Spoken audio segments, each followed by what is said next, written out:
இராவண காவியம். புலவர் குழந்தையவர்கள் இராவண காவியத்தை இயற்றியவர் ஆவார்.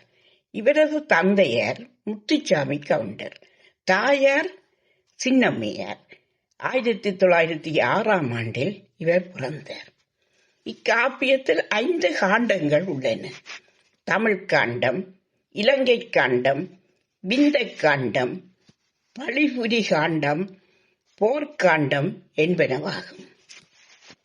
5 காண்டங்களிலும் 57 படலங்களும் 3100 பாடல்களும் உள்ளன.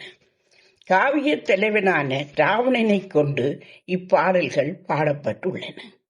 இதில் தாய்மொழி படலம் முதலாவது படலம், அதை இன்று நாங்கள் பார்ப்போம். பாடல் 1. ஏடுகை இல்லார் இல்லை, இயலிசை கல்லார் இல்லை.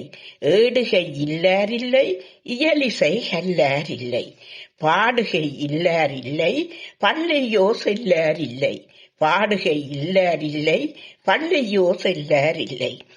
ஆடுகை இல்லார் இல்லை, அதன் பயன் கொள்ளார் இல்லை. ஆடுகை இல்லார் இல்லை, அதன் பெயர் கொள்ளார் இல்லை. நாடுகை இல்லார் இல்லை, நற்றமிழ் வளர்ச்சியம்மா. நாடுகை இல்லார் இல்லை, நற்றமிழ் வளர்ச்சியம்மா. இதன் விளக்கத்தை பார்ப்போம்.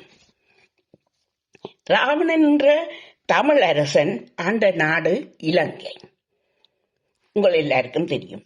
பலவிதமான சிறப்புகளை இந்த நாடு தன்னகத்தை கொண்டிருந்ததாம்.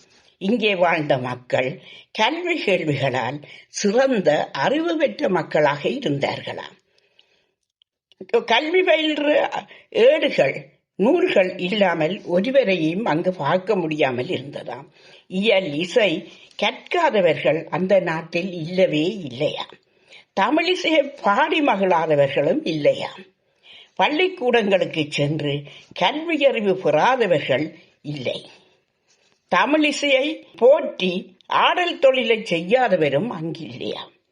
முத்தமிழான இயல், இசை, நாடகம் முதலியவற்றின் பயனை அடையாதவர்களும் அங்கு இல்லையாம். நற்றமிழின் வளர்ச்சியை விரும்பாதவர்களும் இருக்கவில்லையாம் என்றே ஈழ நாட்டின் சிறப்பை இங்கு கூறியிருக்கிறார். நன்றி, வணக்கம்.